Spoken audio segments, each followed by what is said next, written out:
Evangelho de João, capítulo 2, versículo 23. Até, irmãos, final, 3 versículos aí da palavra do Senhor.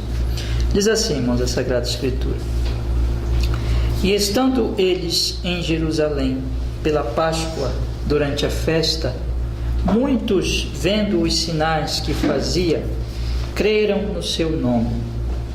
Mas o mesmo Jesus não confiava neles, porque a todos conhecia, e não necessitava de que alguém testificasse do homem, porque ele bem sabia o que havia no homem. Nós chegamos, irmãos, aqui no final de mais um capítulo dessa nossa exposição do Evangelho de João, e este trecho que está aqui, versículo 23 ao 25, ele tanto é uma continuação do trecho anterior, como nós vimos aqui que o Senhor Jesus Cristo, ele fez a purificação do templo na época da Páscoa. Então nós podemos ler aqui no versículo 12, retornando lá para o versículo 12, que diz assim: Depois disto desceu a Cafarnaum, ele, sua mãe, seus irmãos, seus discípulos, e ficaram ali não muitos dias. E estava próxima a Páscoa dos judeus, e Jesus subiu a Jerusalém. Então, a purificação do templo foi na Páscoa, e Jesus ficou alguns dias em Cafarnaum com mãe, irmãos, discípulos, mas logo subiu a Jerusalém e encontrou ali os vendilhões, fez a purificação do templo, e nesse mesmo período ele fez muitos milagres, operou milagres ali durante a época da Páscoa. Então esse versículo, ele continua essa história, esses 3 últimos versículos. Então, quando o escritor diz assim: estando ele em Jerusalém pela Páscoa, durante a festa, muitos, vendo os sinais que fazia, creram no seu nome. Então isso aqui aconteceu exatamente logo depois desse período, meus irmãos, de Páscoa, aliás, durante o período de Páscoa, em que Jesus operou milagres, e então muitas pessoas creram nele, como diz aqui o texto. Então esse texto é a continuação dessa história da Páscoa. Mas, irmãos, ao mesmo tempo que ele é uma continuação, esse texto nós podemos dizer que é uma introdução ao que vem no capítulo 3. No capítulo 3 é um capítulo muito importante, muito interessante desse Evangelho de João, porque aqui o Senhor Jesus Cristo ele vai ter uma conversa com um homem muito religioso, chamado Nicodemos. Então, no capítulo 3 ele inicia assim, no primeiro versículo: E havia entre os fariseus um homem chamado Nicodemos, príncipe dos judeus. Este foi ter de noite com Jesus e disse-lhe: Rabi, bem sabemos que és mestre, vindo de Deus, porque ninguém pode fazer estes sinais que tu fazes se Deus não for com ele. Então esse mestre judeu, esse fariseu, príncipe dos judeus, ele vai procurar Jesus e não vai, como outros tantos que iam combater mesmo Jesus, iam tentar pegar Jesus em alguma palavra, ou diretamente acusar Jesus. Não, ele vai e ele mostra amizade, ele mostra admiração, ele mostra fé, né? Uma certa fé em Jesus. E ele diz aqui essas palavras no versículo 2: Rabi, bem sabemos que és mestre vindo de Deus, porque ninguém pode fazer estes sinais que tu fazes se Deus não for com ele. Ele dá um testemunho favorável ao Senhor Jesus Cristo. Ele mostra que ele tinha alguma espécie de fé em Jesus e dá testemunho favorável, fala bem de Cristo. E mostra, então, com essas palavras, que ele confiava em Jesus de alguma maneira. Mas é interessante, meus irmãos, Jesus entra, depois dessas palavras desse fariseu, desse homem importante, ele entra com uma declaração que parece até fora da conversa, parece que não tem nada a ver com a conversa. É como se eu estivesse falando de alguma coisa e de repente alguém entra com uma declaração que... por que essa pessoa falou isso? Não tem nada a ver com a conversa. Eu não estava tratando disso, eu não estava falando desse fato. Por que ele entrou com esta conversa? Então parece isso aqui. No versículo 3, no versículo 2 ele elogia Jesus, e no versículo 3 Jesus faz essa declaração imediata, como nós lemos aqui. Jesus respondeu e disse: na verdade te digo que aquele que não nascer de novo não pode ver o reino de Deus. Parece que não tem nada a ver, né? O homem chega lá, elogia Jesus, fala bem de Jesus, mostra que tem uma certa fé em Jesus, faz uma profissão de fé, dá um testemunho de sua própria fé, mostrando-se favorável a Cristo, mas Cristo então diz: quem não nascer de novo não poderá ver o reino de Deus. E até o próprio Nicodemos fica assustado e diz: eu vou ter que nascer de novo sendo velho, no versículo 4. Então por que Jesus falou isso? Por que ele disse essas palavras, meus irmãos? Porque tem tudo a ver com a questão da fé, com a outra questão do novo nascimento. A fé, ela só é genuína, e é isso que esse trecho ele vai mostrar. Os 3 últimos versículos do Evangelho de João, aqui do capítulo 2, eles são uma introdução ao assunto do novo nascimento. E o que ele quer nos mostrar, irmãos, é que a fé, ela só é genuína, ela só é verdadeira se ela for gerada no novo nascimento, se ela só é verdadeira naquele que possui o novo nascimento, naquele que nasceu de novo, naquele que foi regenerado, naquele que alguma coisa, um milagre no seu coração, algo interno aconteceu com ele, ele nasceu de novo, o Espírito Santo deu a ele uma nova natureza. Esse realmente é que possui a fé verdadeira, a fé digna de crédito, ser chamada inclusive mesmo de fé, a fé salvífica, a fé para a salvação. Somente aquele que realmente nasceu de novo. Aquele que não nasceu de novo, porém, ele pode manifestar um outro tipo de fé, uma fé aparente, uma fé de palavras, uma fé até de algumas atitudes. Alguns atos vão levar essa fé, mas não é a fé verdadeira, porque a fé verdadeira ela está ligada ao coração. Então o coração gera essa fé verdadeira.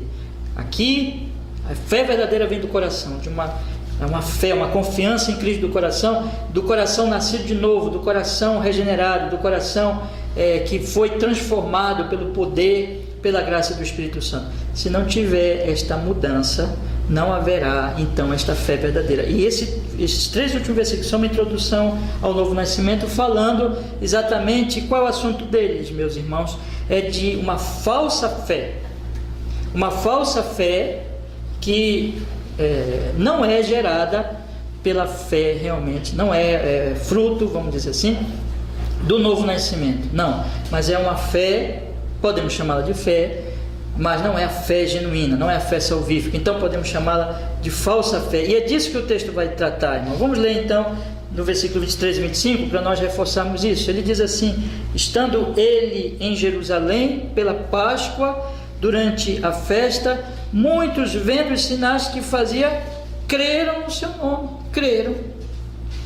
mas o mesmo Jesus não confiava neles, porque todos os conhecia. Quer dizer, eles tinham fé, o próprio texto diz que eles creram, mas Jesus não confiou neles. No versículo 25 diz: e não necessitava de que alguém testificasse do homem, porque ele bem sabia o que havia no homem, ele bem sabia o que tinha no coração do homem. Quer dizer, Jesus sabia o que estava no homem e sabia que aquela fé tinha algum problema, tinha um defeito, não era uma fé verdadeira, que não podia fazer com que Jesus confiasse neles, com que Jesus confiasse naquelas pessoas, apesar de que elas tinham testemunho, elas testificavam. Como Nicodemos, elas também tinham testemunho.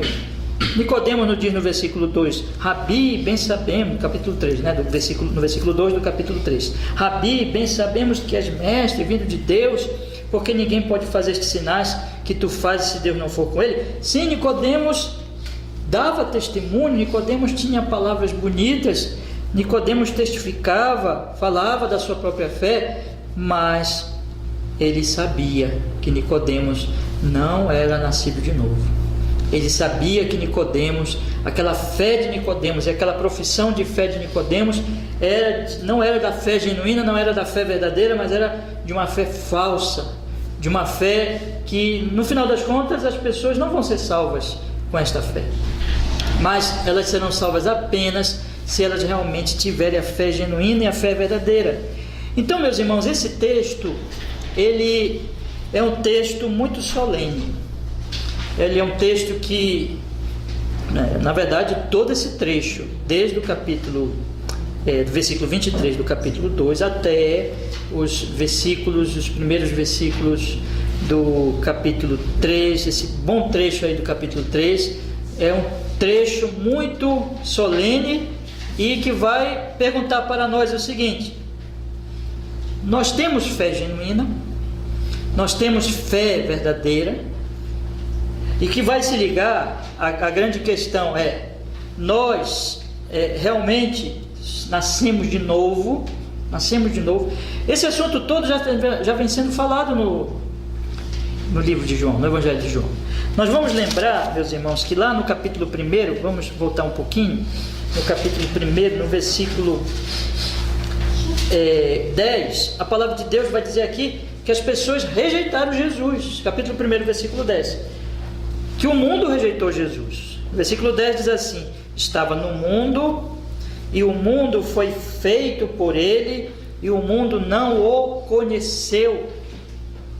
Depois os próprios judeus rejeitaram, aqueles que tinham recebido a palavra. No versículo 11 diz: veio para o que era seu, e os seus não receberam.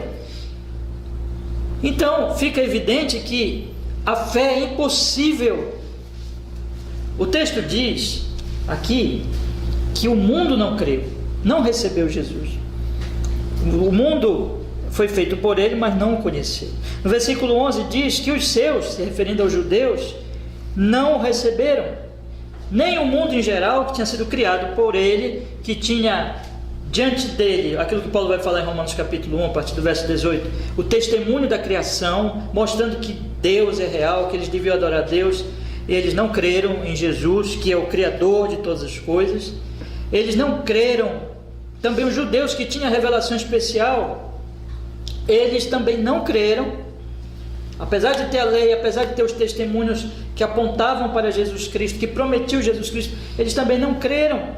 Significa que é impossível crer. O ser humano, por suas próprias capacidades, ele sempre vai deixar de crer.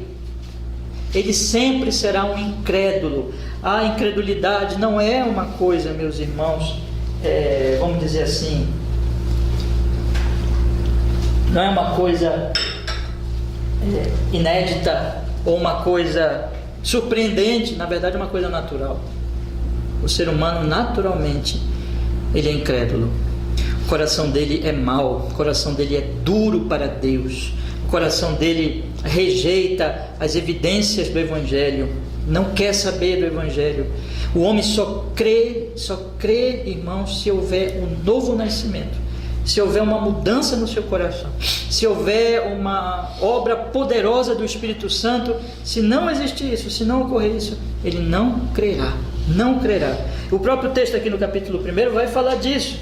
Então ele diz assim: mas a todos quantos, versículo 12 agora ainda do capítulo 1, mas a todos quantos o receberam, deu-lhes o poder de serem feitos filhos de Deus, aos que creem no seu nome. Ou seja, esses que creem, aos que creem, de maneira surpreendente, aos que creem, esses são feitos filhos de Deus. Mas quem crê? Não é pelo poder do homem, não é pela força do homem, não é pelo impulso humano, não é por nada do homem, mas é por obra de Deus. Olha o que ele diz no versículo 13: os quais não nasceram do sangue, nem da vontade da carne, nem da vontade do homem, mas de Deus. Deus foi que operou nesses que creram. Deus tem que operar no coração, tem que produzir uma nova vida, tem que operar um novo nascimento, tem que regenerar, porque se Deus não regenerar, ninguém crê. Agora, o que o final do capítulo 2 vai mostrar para nós, irmãos, é que de fato eles vão crer num certo sentido, eles vão manifestar uma fé num certo sentido, mas não a fé verdadeira, não a fé de filho de Deus, não a fé genuína, mas haverá uma certa fé na vida de algumas pessoas, ou de muitas pessoas, que vão ouvir de Jesus, que vão ouvir o Evangelho, que vão ver os seus milagres, como aconteceu aqui, que vão experimentar de alguma maneira a palavra de Deus, ou a verdade de Deus nas suas vidas, elas vão crer, mas essa fé vai ser uma fé falsa, não vai ser uma fé verdadeira, vai ser uma fé que, na verdade, como eu vou procurar mostrar hoje à noite aos irmãos, ela não é realmente uma confiança em Jesus, não é um confiar plenamente no Senhor Jesus Cristo, mas se iludir com alguma outra coisa, ser despertado por alguma outra coisa e não realmente por Cristo. Essa fé genuína, melhor dizendo, essa fé falsa nunca vai ser uma confiança realmente no Cristo, no Senhor Jesus, nunca vai chegar realmente em Cristo, mas ela vai se iludir com outras coisas. E o texto vai mostrar claramente aqui, meus irmãos, a fé, ela verdadeira só há por obra e graça do Espírito Santo. A fé falsa, um homem natural pode ter, uma pessoa realmente que não nasceu de novo pode manifestar, mas não vai ser a fé verdadeira, não vai ser a fé genuína no Senhor Jesus Cristo. Então, a resposta, meus irmãos, ao Evangelho, ela só vai ser favorável se Deus operar o novo nascimento. E é isso que o texto vai dizer. Então, fica a pergunta sempre: já nascemos de novo? Já cremos realmente no Senhor Jesus? São perguntas sérias, perguntas que muitas vezes, meus irmãos, as pessoas não gostam de fazer, e hoje não é um assunto popular, não é popular falar de novo nascimento, não é popular falar de regeneração, de uma obra poderosa do Espírito Santo no coração, de se a nossa fé é verdadeira ou não. Mesmo nas igrejas, as pessoas não gostam de falar disso. Não é popular isso. Se presume que todo mundo é crente, se presume que está todo mundo salvo e pronto, porque alguém fez uma decisão, tomou uma decisão, se batizou, resolveu ser membro da igreja e já estão todos salvos. Muitos vão pensar assim: não questione essas coisas, não há necessidade disso. Mas na medida que nós vamos lendo os textos das Escrituras, nós vamos descobrindo que há falsos crentes, que há enganados, que há aqueles que enganam a si mesmos, e que esses precisam ser despertados, esses precisam ser alertados. É preciso que sempre, irmãos, trazer a verdade dos alertas de Deus, para que ninguém se iluda, para que ninguém se engane, e para que ninguém naquele último dia, quando então não haverá mais possibilidade nem de fé, nem de arrependimento, mas será a decisão final, para que quando chegar aquele dia, as pessoas então não se decepcionem consigo mesmas, não se acabem caindo numa terrível desilusão.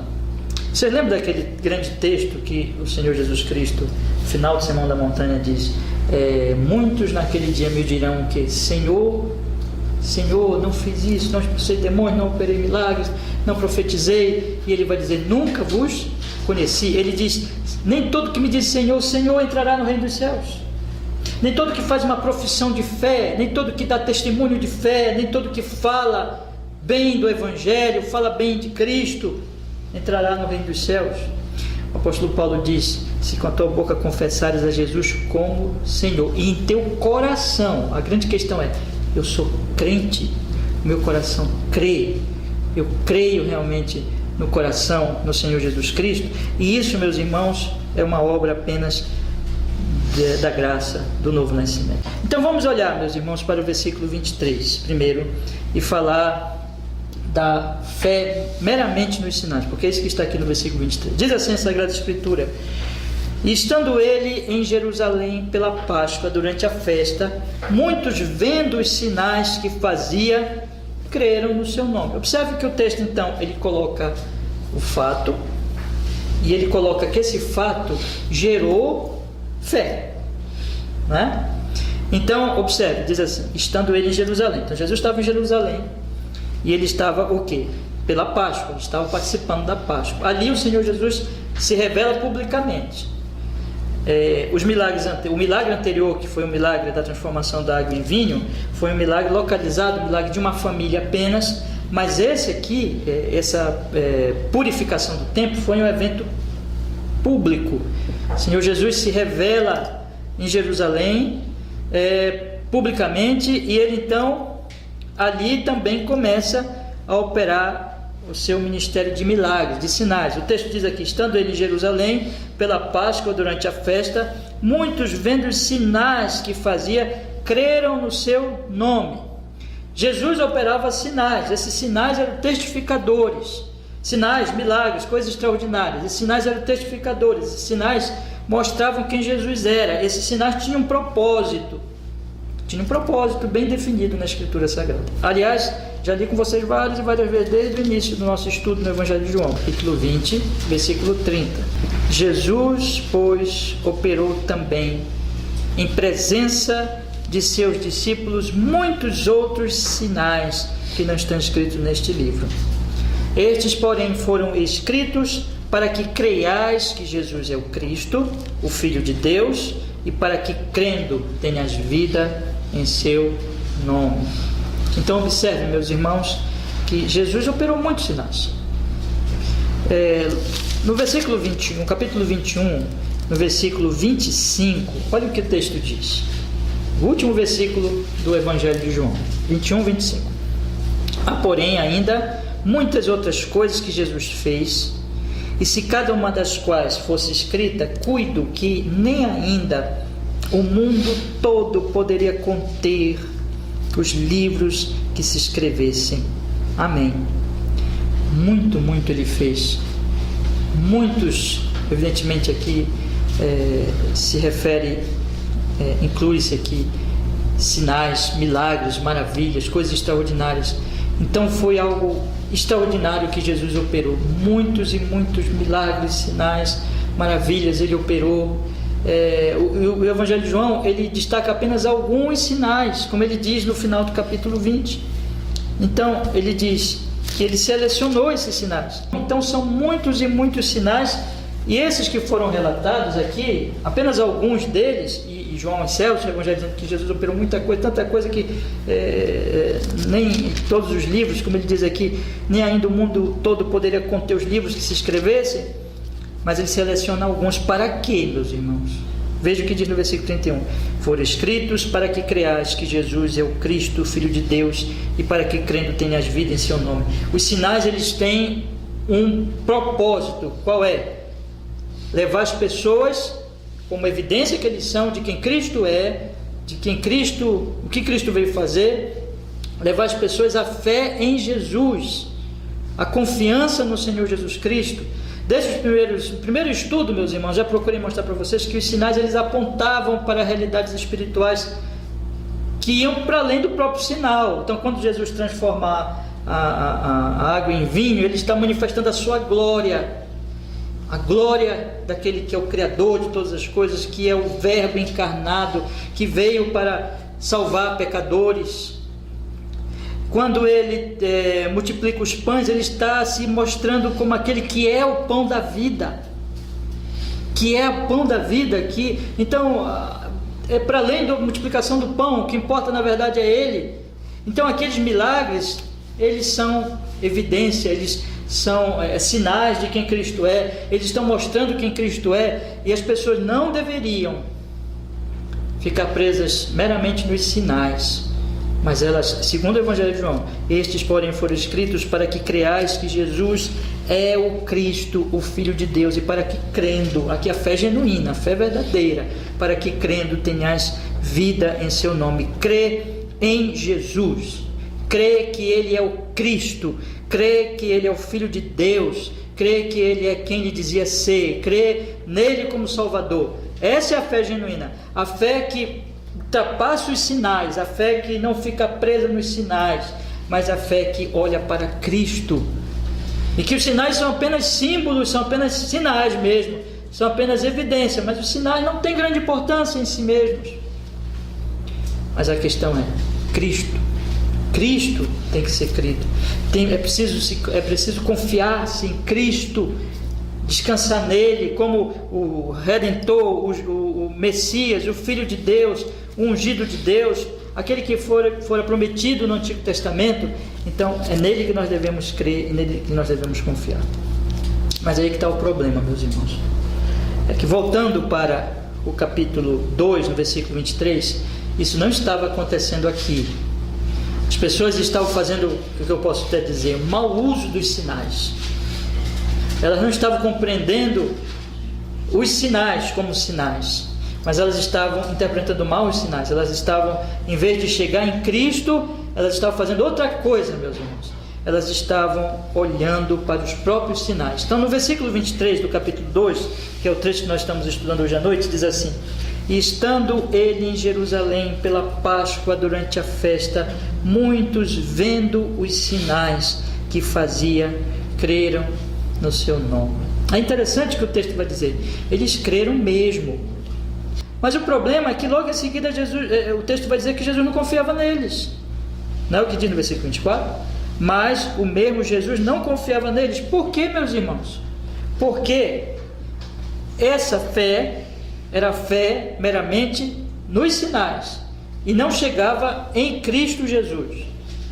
Vendo os sinais, o texto quer enfatizar isso, eles viram os sinais com esses olhos aqui, eles viram os grandes milagres que o Senhor Jesus Cristo operou, e eles ficaram muito impressionados com aquilo. Então realmente eles creram no seu nome, mas não era a fé verdadeira, porque o texto vai dizer logo em seguida que o mesmo Jesus não confiava neles, porque a todos conhecia.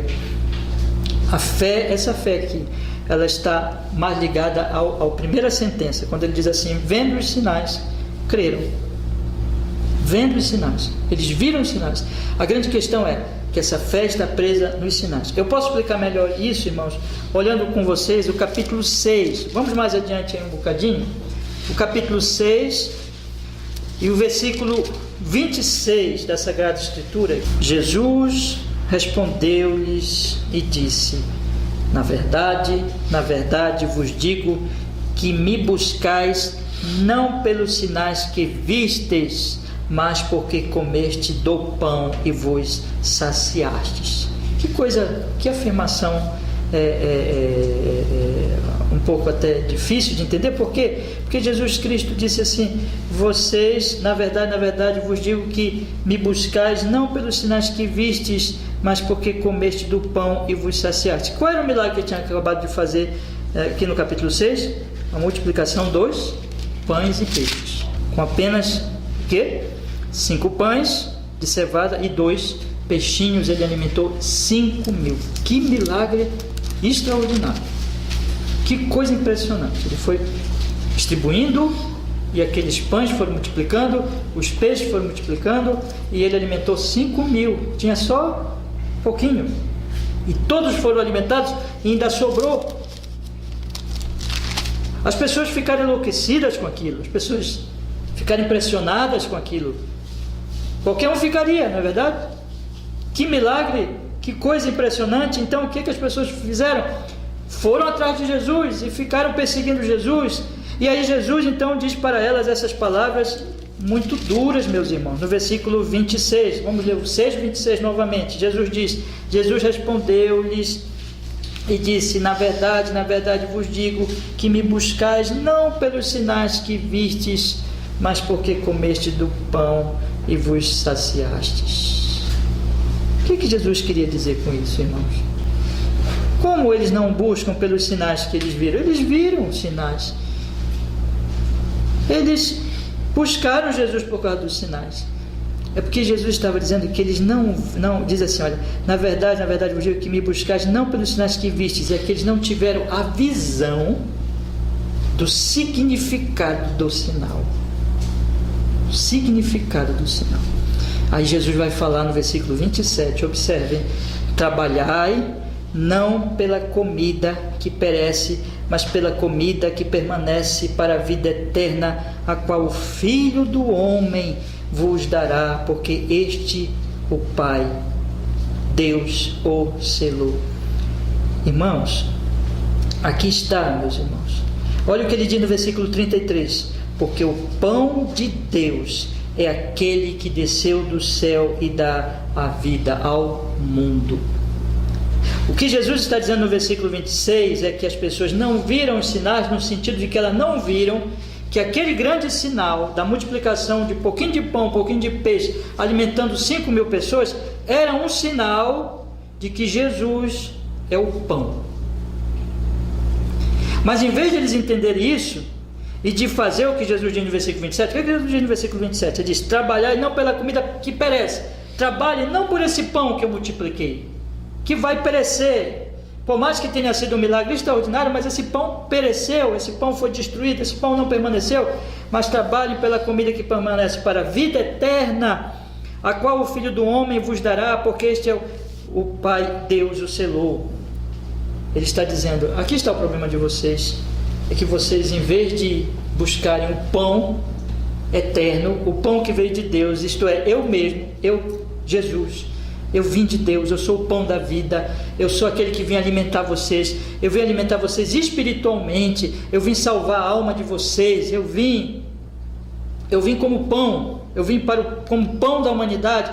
Em vez de vocês crerem em mim, em vez de vocês entenderem que aquela multiplicação do pão estava dizendo que eu sou o pão, que eu sou o pão verdadeiro, vocês ficam com o pão físico. Vocês querem que eu multiplique mais pão ainda. Vocês querem que eu mate a fome de vocês.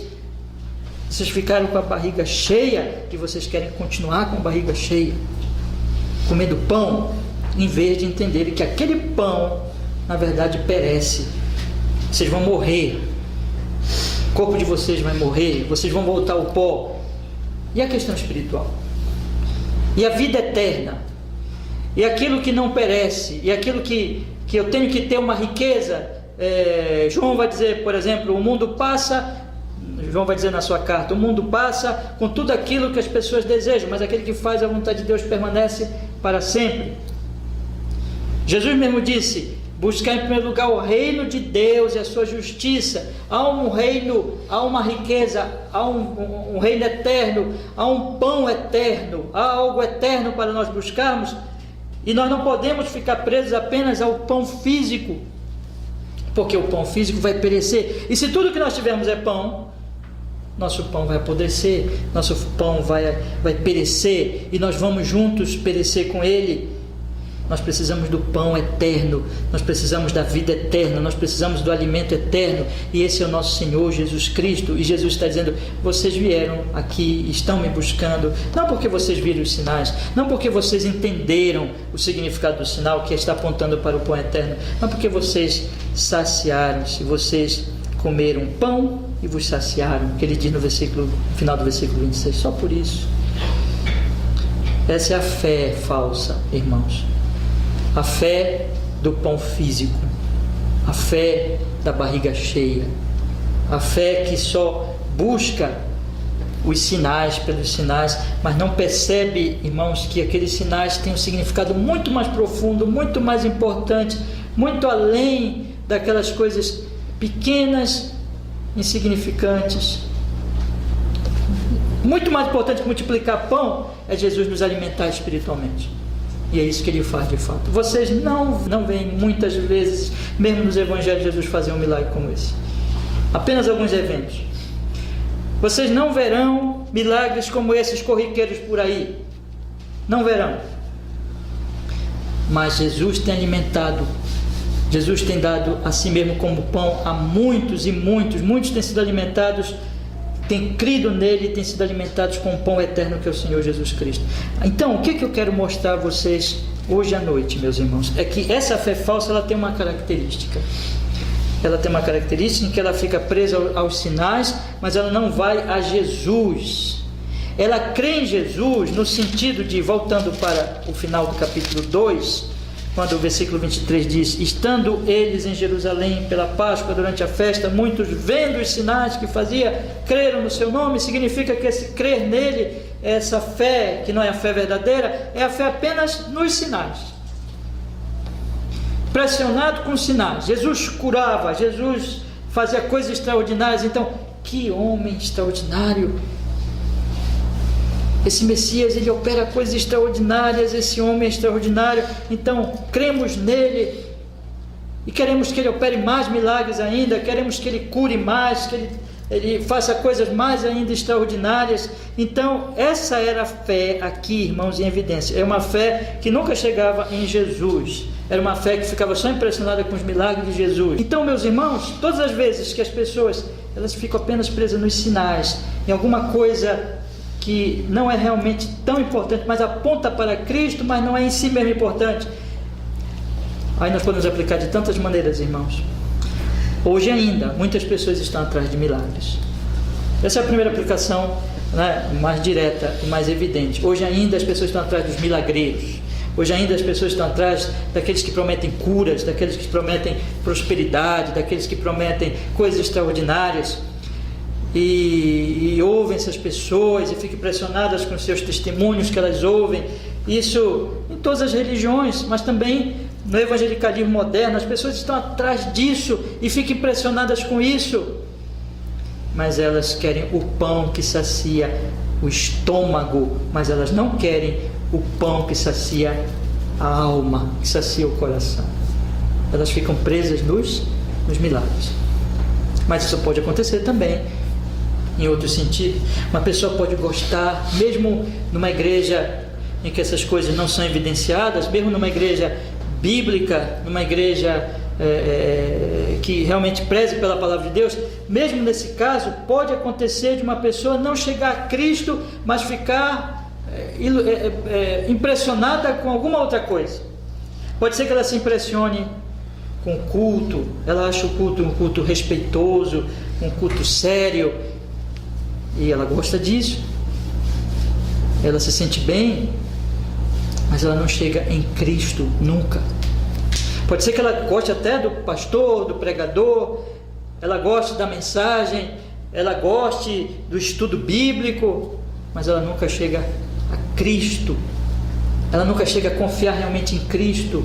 Irmãos, qualquer coisa, mesmo as coisas boas e as coisas úteis, elas podem nos atrapalhar se nós não entendermos que tudo aponta para Cristo, tudo leva a Cristo.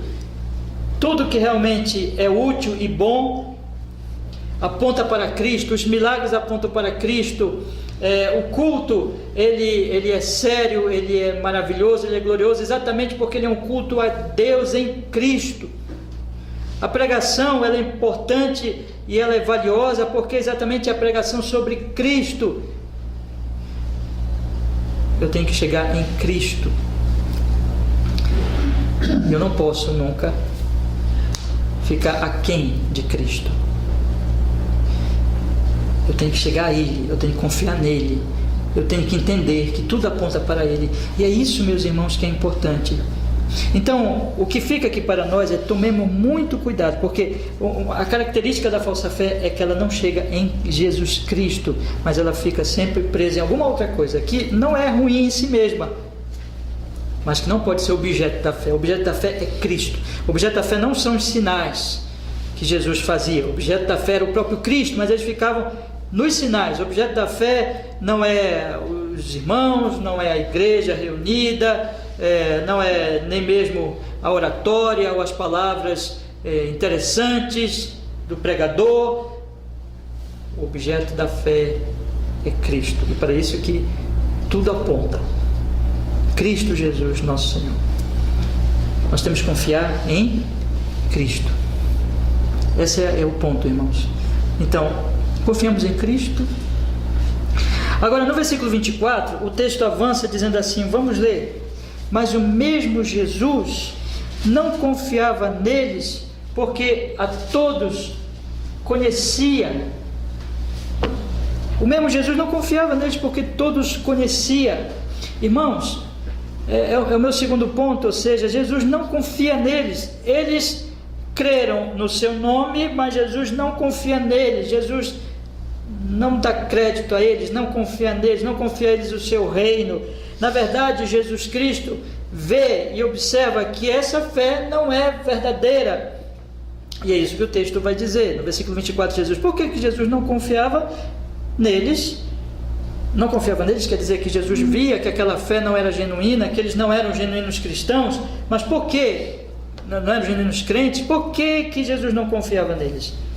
Porque a todos conhecia. Jesus é Deus. Jesus conhece o que ninguém pode ver. Jesus me conhece melhor que eu mesmo. Jesus lhe conhece você melhor que você mesmo.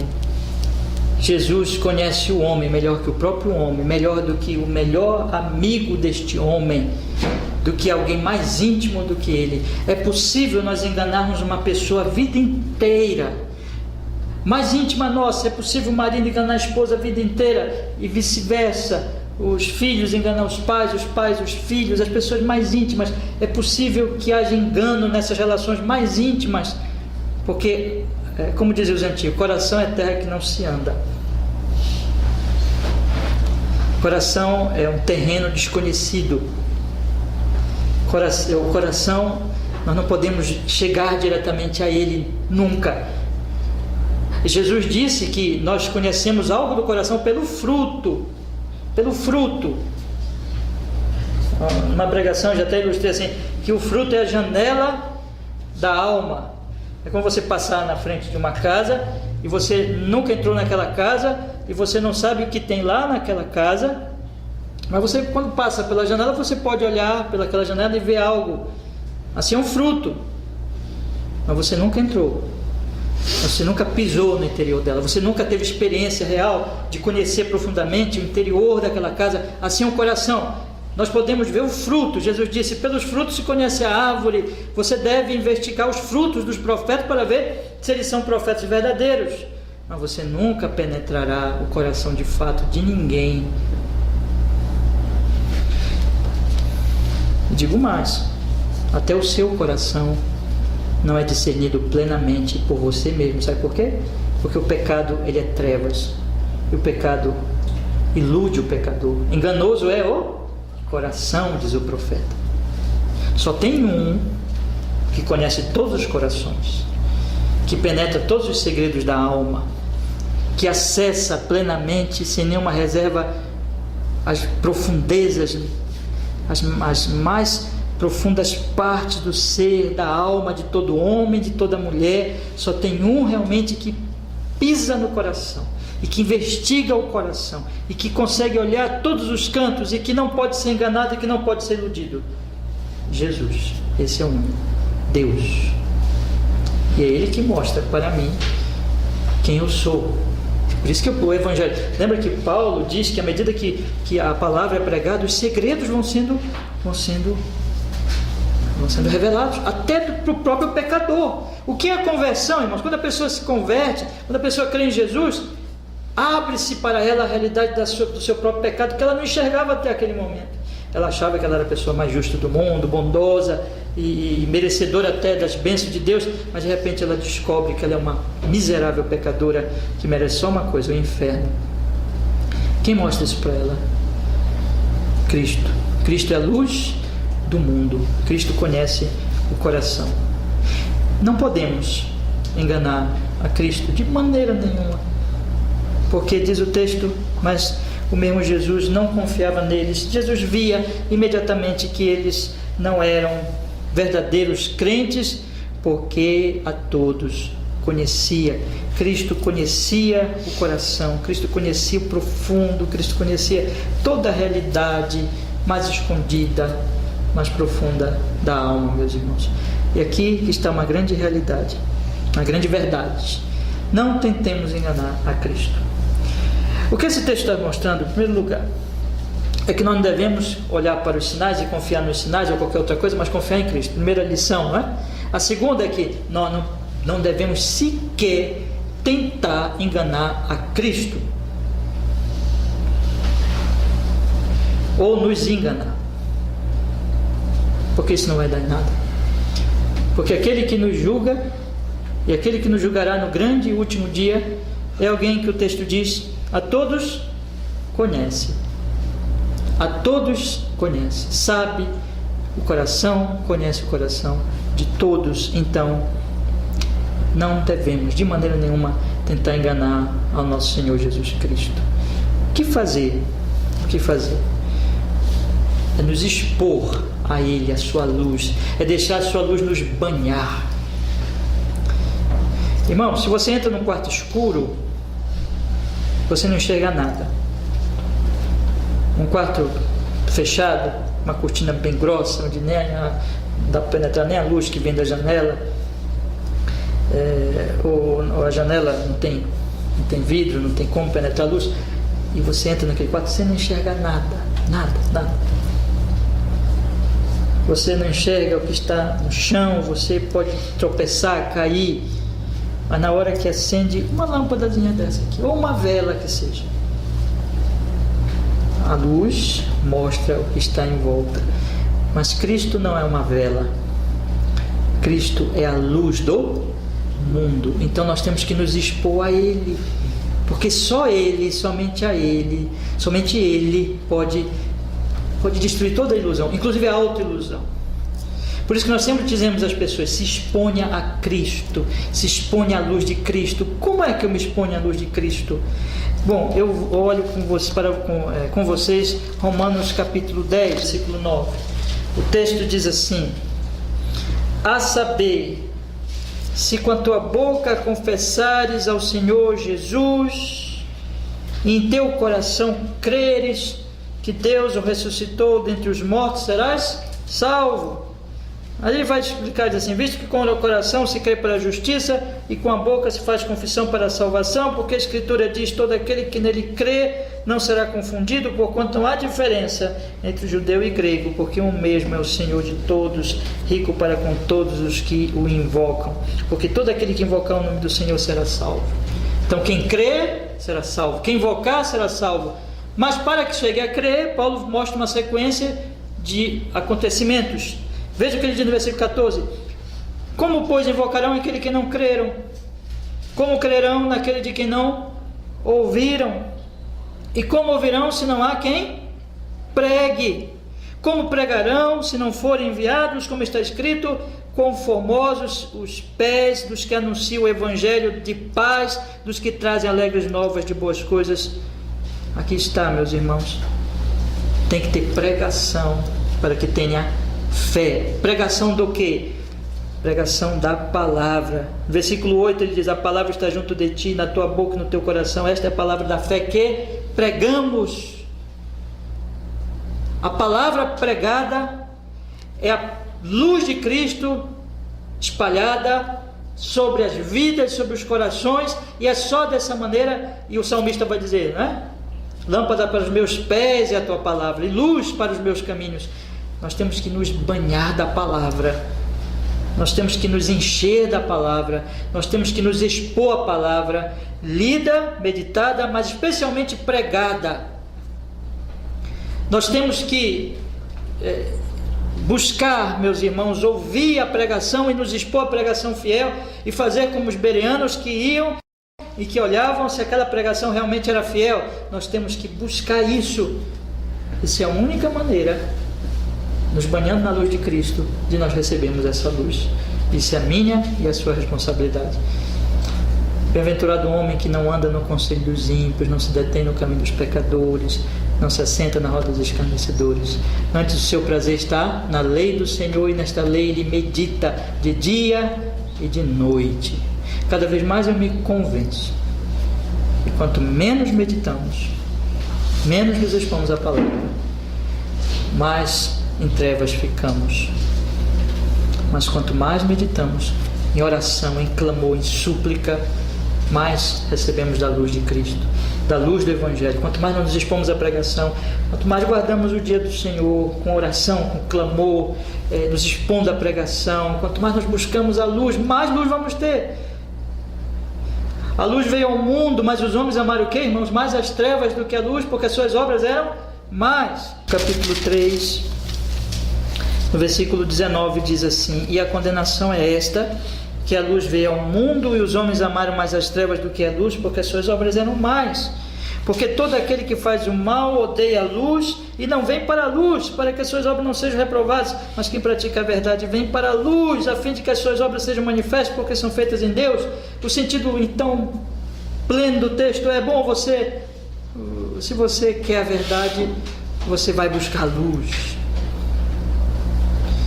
Se você quer a verdade, já há luz, e você vai se expor mais à luz e não vai fugir da luz. Mas se você quer trevas, você vai fugir da luz.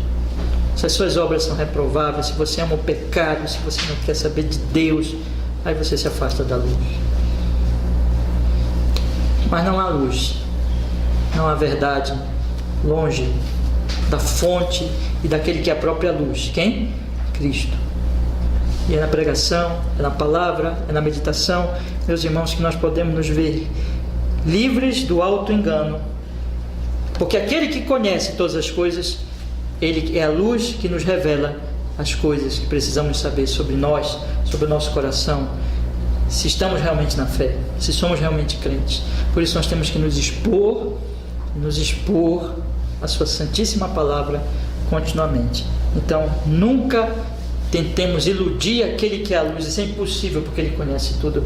Muito ao contrário, nos exponhamos, deixemos que a luz nos bane, busquemos a luz, em vez de tentar enganar a luz, porque a luz, ela vai nos livrar do auto-engano.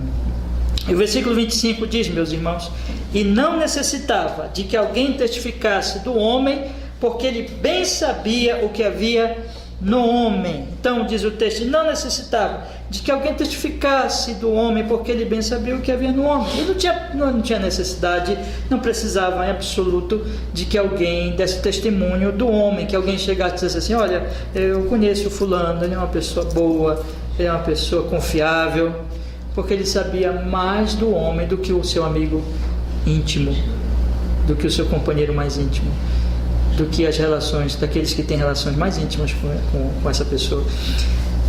Ele bem sabia o que havia no homem, ele bem sabia o que há no coração, ele conhece tudo. Ele não precisa que ninguém testifique de outro, porque ele sabe, antes que a pessoa testifique.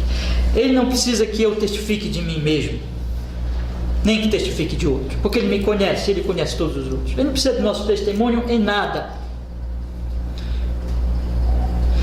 Aliás, o Nicodemos estava se enganando e tentou chegar com uma conversa bonita para Cristo, elogiando Cristo, e talvez até pensando assim: bom, eu sou importante, então vou falar para ele, dando testemunho meu como homem importante de que eu respeito, e talvez achasse que Cristo ia dar grande valor a isso. Mas Jesus não se importa muito com cerimônias, com palavras bonitas a respeito de si mesmo, porque Jesus, ele penetra e vê lá o coração.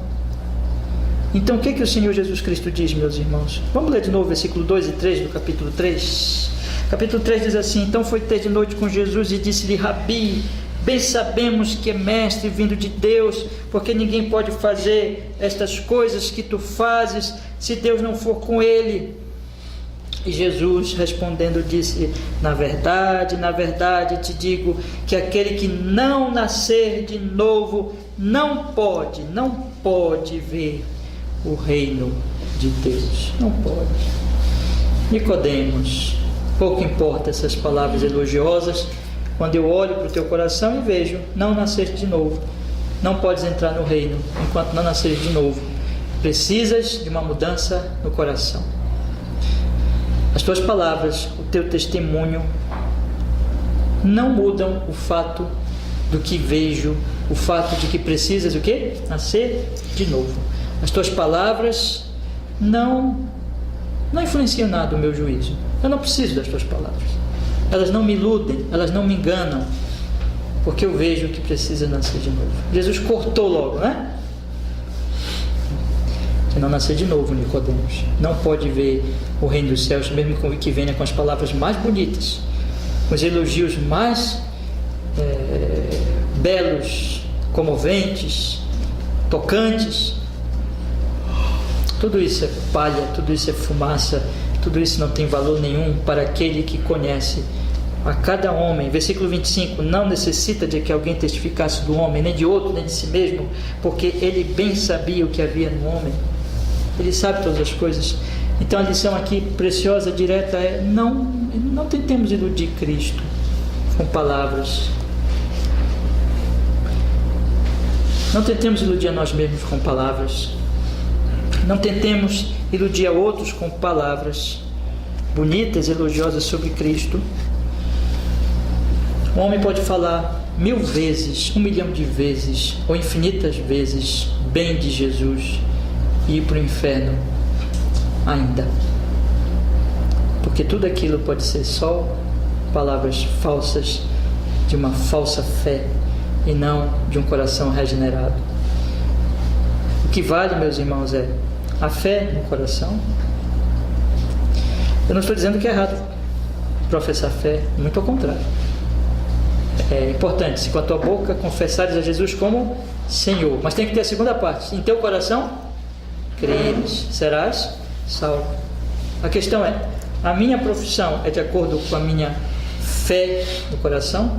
Ou, em outras palavras, a minha fé, ela é expressa numa profissão, num testemunho sincero desta fé? Há sinceridade no testemunho, nas palavras, ou apenas para enganar outros ou se enganar? Ou pior, né? Que é impossível tentar enganar Cristo. Então, meus irmãos, nós temos aqui: Jesus não necessita de nosso testemunho para nos conhecer, nem do testemunho de um amigo para conhecer outra pessoa, ou de um inimigo que for para conhecer alguém, porque Ele conhece bem a todos. Portanto, não nos firmemos, meus irmãos, em palavras, em profissões de fé, tão somente, porque essas coisas podem ser enganosas, mas a grande questão é que se levanta em todo o texto: nascemos de novo, temos fé genuína, temos fé verdadeira em nosso Senhor Jesus Cristo. E finalmente, meus irmãos, meu último ponto hoje à noite é que quando o Senhor Jesus Cristo, ele fala aqui no versículo 25, e não necessitava de que alguém testificasse do homem, porque ele bem sabia o que havia no homem, ele está falando exatamente o que ele vai tratar no capítulo 3. No homem, ele conhece o que há no homem, ele conhecia o que havia no Nicodemos, em Nicodemos, no coração de Nicodemos. Ele conhecia o que há em todos os homens, e ele pode então ver: já nasceu de novo ou não? Já foi regenerado ou não? Há genuína fé do coração novo nascido, regenerado ou não? A questão aqui é no homem, o interior dele.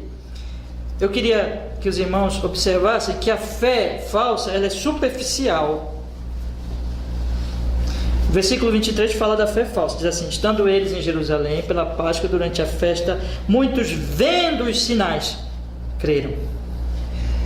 É uma fé dos sinais, é uma fé superficial, é uma fé da casca, uma fé da casca da laranja, não do conteúdo, não de dentro. É uma fé que, bom, se a casca estiver bonitinha, tá bom. Mas pode ter um bicho, pode ter uma bactéria, pode ter alguma imundície, mas tá bom. É uma fé que, eu quero sinais, tá bom. E Cristo, você confiou nele com o coração? Não, isso aí não importa. É uma fé superficial. A falsa fé, ela não é uma fé em Cristo, de coração. Ela é uma fé que não é em Cristo, mas é nos sinais. E em segundo lugar, é uma fé superficial. É apenas da boca para fora, é apenas ligada a alguma coisa que me anima, por isso é passageira, por isso pode ser até chamada de fé temporária. A pessoa fica um tempo aparentemente seguindo Jesus, ela fica, mas ela não segue muito tempo, que é temporário. Não tem firmeza. Jesus disse na parábola do semeador: quando vem as dificuldades, aí desiste, aí abandona, não persevera, não tem perseverança. É uma fé frágil, superficial, fraca, que não aguenta as tempestades da vida, das perseguições, da perseverança. Vocês leram aquele livro do Peregrino, ele fala da luta do peregrino, não é? Então, da batalha. Só uma fé verdadeira, irmãos, motiva essa peregrinação. A fé falsa, superficial, fraquinha, é a fé da apostasia, é a fé que apostatará, é a fé que se desviará, é a fé que negará Cristo em algum momento, porque não resiste às dificuldades, às lutas, às batalhas. Mas a fé genuína é no coração, vem de dentro, vem do profundo do ser, uma confiança em Cristo do coração. Ela pode ser pequena, mas é verdadeira. Ela pode ser mais fraca que outros, que têm uma fé muito mais robusta, mas é verdadeira. É uma fé que nunca desiste, uma fé que nunca deixa Cristo, uma fé que nunca deixa de descansar nele, de esperar nele, de olhar para ele, de fazer aquilo que Hebreus diz, olhando para ele. Ele é o que importa, ele é o autor e consumador dessa fé, ele é que dá essa fé não é abalada jamais. Sim, ela pode passar por dificuldade, desânimo, tristeza, até um temporário desvio, mas nunca a apostasia absoluta, nunca o abandono total. Pode cair, mas se levanta e perseverará, porque é a fé do coração, é a fé do nascido de novo, meus irmãos, é a fé daquele que foi regenerado, daquele que o Espírito Santo operou no coração, no interior, na vida, e essa pessoa então nunca abandonará definitivamente, muito ao contrário, ela perseverará. Jesus, ele sabe bem o que há no homem. A fé verdadeira é a fé profunda, é a fé do coração. Eu queria exortar muito a vocês todos a pensarem nisso, a aplicarem as suas próprias vidas e a não se conformarem com, muitas vezes, a fé propalada, superficial, frágil, mas a buscarem a certeza da fé, né? A certeza de que há essa fé em você. E repito, como, pastor? Exponha-se sempre a palavra, busque a Cristo, busque a certeza dessa fé, clame: Deus, eu quero ter absoluta certeza de que eu estou nesta fé de fato, fé genuína, fé verdadeira em Cristo Jesus, meu Senhor. Esta é a fé, meus irmãos, enfim, que o Senhor Jesus Cristo, colocando aqui agora num outro caso, quando o texto diz, mas o mesmo, versículo 24, mas o mesmo Jesus não confiava neles porque todos conheciam. Essa é a fé que leva Jesus a confiar, no sentido de que ele testifica da genuinidade da fé da pessoa, porque ele sabe, ele conhece que é uma fé que vem de um coração verdadeiro e genuíno. Que Deus nos guarde da falsa fé, que Deus nos leve à verdadeira fé em Cristo Jesus, nosso Senhor. Amém.